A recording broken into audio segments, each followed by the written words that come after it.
इस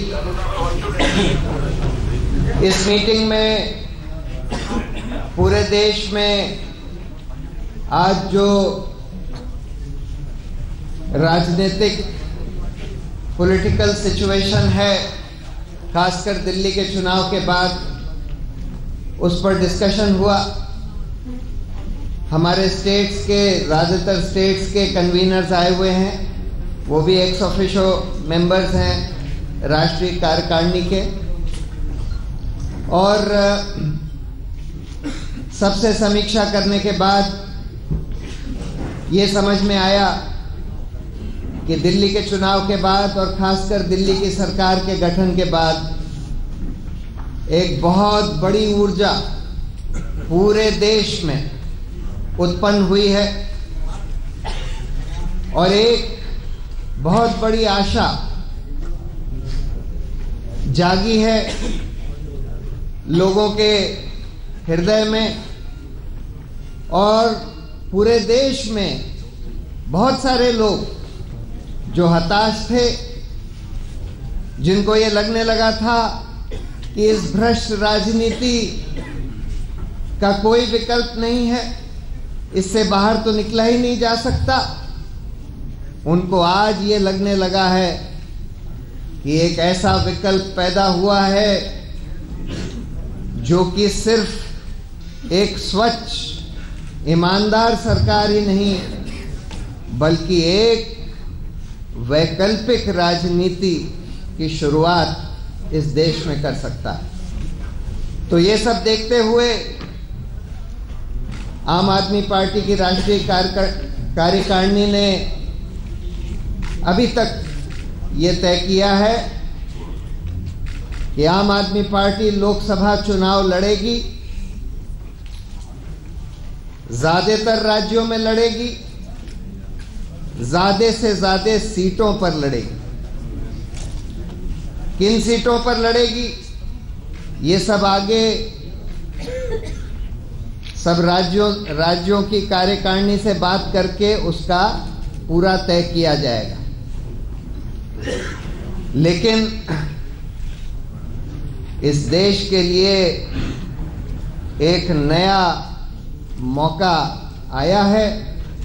बहुत सारे लोगों की आस्था इस पूरे आंदोलन, क्योंकि मैं आम आदमी पार्टी को एक पार्टी नहीं, एक आंदोलन ही मानता हूँ, एक वैकल्पिक राजनीति का आंदोलन है ये, सिर्फ भ्रष्टाचार के खिलाफ नहीं, बल्कि एक ऐसी राजनीति कायम करने के लिए जिसमें कि आम आदमी ही केंद्र में हो, आम आदमी ही के हाथ में सत्ता हो, आम आदमी के ही इच्छा से सरकार चल सके, फैसले हो सके, नीतियां बन सके। एक ऐसी राजनीति की शुरुआत में जो लोगों की आस्था जुड़ी है, उसका आदर करते हुए आम आदमी पार्टी ने ये फैसला किया है कि ज़्यादा से ज़्यादा जगह जहाँ जहाँ भी हमारी पार्टी का रीजनेबल स्ट्रक्चर हो और अच्छा कैंडिडेट अवेलेबल हो, वहाँ वहाँ आम आदमी पार्टी चुनाव लोकसभा में लड़ेगी। संजय भाई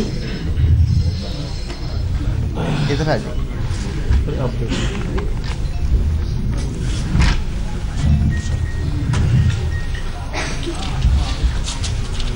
राष्ट्रीय कार्यकारिणी की बैठक में राज्यों के भी प्रतिनिधि आज आए हैं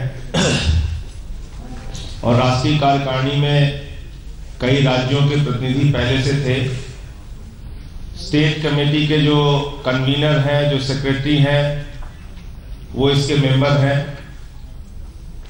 आज जो चर्चा हुई उसमें ये तय किया गया है कि आने वाले 1 महीने के अंदर हर राज्य में मीटिंग्स करके जो फॉर्म आएंगे उनकी जांच करा के ये पता किया जाएगा कि किन सीटों पर हमको अच्छे उम्मीदवार मिल रहे हैं और कहां हम चुनाव लड़ सकते हैं। जो आज कन्वीनर्स की बातों से पता चल रहा है, उससे ये साफ संकेत है कि हर राज्य में एक जबरदस्त उत्साह है, क्योंकि इसका पता अंदाजा हम लोगों को दिल्ली में तो लग रहा था, लेकिन राज्यों के प्रतिनिधियों से मिलने पर आज ये जानकारी मिली कि हर डिस्ट्रिक्ट में मेंबरशिप लेने की होड़ मची हुई है। राज्य के कार्यालयों में जबरदस्त लोगों की भीड़ हो रही है, लोग पार्टी से जुड़ना चाहते हैं। तो जिस तरह की चर्चा आज हुई उससे साफ संकेत है कि ज्यादातर सीटों पर आम आदमी पार्टी चुनाव लड़ सकती है। आने वाले 1 महीने के अंदर हम इस बात की संभावना तलाशेंगे कि कहां पर हम उम्मीदवार खड़ा कर सकते हैं, कहां हम चुनाव लड़ा सकते हैं। सिलेक्शन प्रोसेस में जो क्राइटेरिया दिल्ली के लिए तय किया गया था वो हम आगे भी उसको फॉलो कर रहे हैं। किसी भी कैंडिडेट के ऊपर अगर कोई क्रिमिनल चार्जेस होंगे, उस पर कोई करप्शन चार्जेस होंगे या उसके कैरेक्टर पर कोई चार्जेस होंगे तो उसको हम कंसीडर नहीं करेंगे। दूसरा, जिले स्तर पे और राज्य के स्तर पे उसकी प्राथमिक जांच होगी। जो फॉर्म भर रहे हैं, जो लोग अपना नामांकन कर रहे हैं, वो लोग कैसे हैं, उनके बारे में पूरी जांच कराई जाएगी और फिर स्क्रीनिंग होने के बाद अंत में पीएससी निर्णय लेगी कि कौन किस क्षेत्र से उम्मीदवार होगा। इसके लिए कल तक संभवतः कुछ जिम्मेदारियां अलग अलग लोगों को दी जाएंगी, कमेटीज कुछ बनाई जाएगी। वो मैनिफेस्टो से रिलेटेड है, वो स्क्रीनिंग से रिलेटेड है। अलग अलग जिम्मेवारी बांटी जाएगी, राज्यवार लोगों को जिम्मेदारी दी जाएगी और रैलियों सभाओं की जिम्मेदारी दी जाएगी कि कहां कैसे जनसभाएं हों, किन किन राज्यों में किस तरह से। पूरे प्रचार अभियान पर आज से लेकर कल तक की मीटिंग में सब कुछ तय करके और उसके बाद कल अंतिम रूप से लोकसभा चुनाव में क्या रणनीति होगी पार्टी की वो आपके सामने रखा जाएगा। कोई प्रश्न आपको?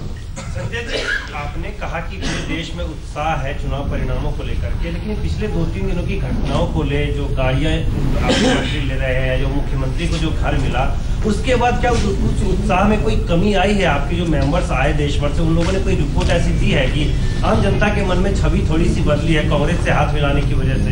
नहीं, पहली चीज तो ये स्पष्ट कर दें कि हम लोगों ने जो भी अपना विधानसभा में विश्वास मत पे प्रस्ताव रखा गया, उसपे दिल्ली के जनता के जुड़े हुए 18 मुद्दों पर सदन का समर्थन मांगा गया। हमारा किसी पार्टी से कोई गठबंधन नहीं है, ये बार बार हम स्पष्ट कर चुके हैं। तो इसलिए इसको लेकर किसी के मन में कोई शंका हो कि हम किसी कांग्रेस पार्टी या भारतीय जनता पार्टी से कोई गठबंधन करके हम कोई राजनीति कर रहे हैं, ऐसा बिल्कुल नहीं है। आम आदमी पार्टी की 28 की संख्या वाली सरकार है दिल्ली में और वो सरकार जनता के हित में काम कर रही है, जनता के हित में अपने फैसले ले रही है। पिछले दिनों जो हम लोगों के फैसले हुए बिजली को लेके, पानी को लेके और भी मुद्दों को लेके, रैन बसेरा को लेके, उससे एक बहुत अच्छा संकेत पूरे देश में गया है। तो मुझे लगता नहीं कि इससे कहीं कोई, तो जो ये लोकसभा का चुनाव है, आज के फैसले के हिसाब से अभी तक जो हम लोगों ने तय किया है, वो जनता के मुद्दे जो हैं, बिजली के, पानी के, चिकित्सा के, शिक्षा के, बेरोजगारी के, कानून व्यवस्था के, उन मुद्दों को लेकर लड़ेंगे। अभी फैसला यही है, आगे कोई इसमें परिवर्तन होगा तो आपको जानकारी देंगे।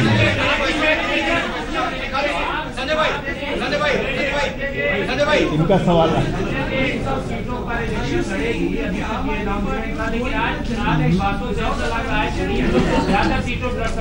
देखिए, ये संख्या कितनी होगी मैं फिर रिपीट कर दूं, क्योंकि अभी तक हम लोग राज्य के प्रतिनिधियों से मिले नहीं थे। चुनाव के बाद लगातार दिल्ली में व्यस्तता रही और जो भी घटनाक्रम चल रहा था, सारे लोग यहाँ व्यस्त थे।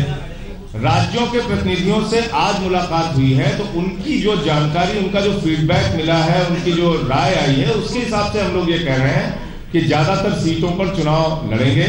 लेकिन कितनी संख्या होगी, कितना वो फिगर होगा, ये 1 महीने के बाद ही हम लोग स्पष्ट कर पाएंगे। ये जो आप बात बार बार उठा रहे हैं, सवाल उठा रहे हैं कि क्या आम आदमी पार्टी का कोई प्राइम मिनिस्ट्रियल कैंडिडेट होगा? देखिए, आप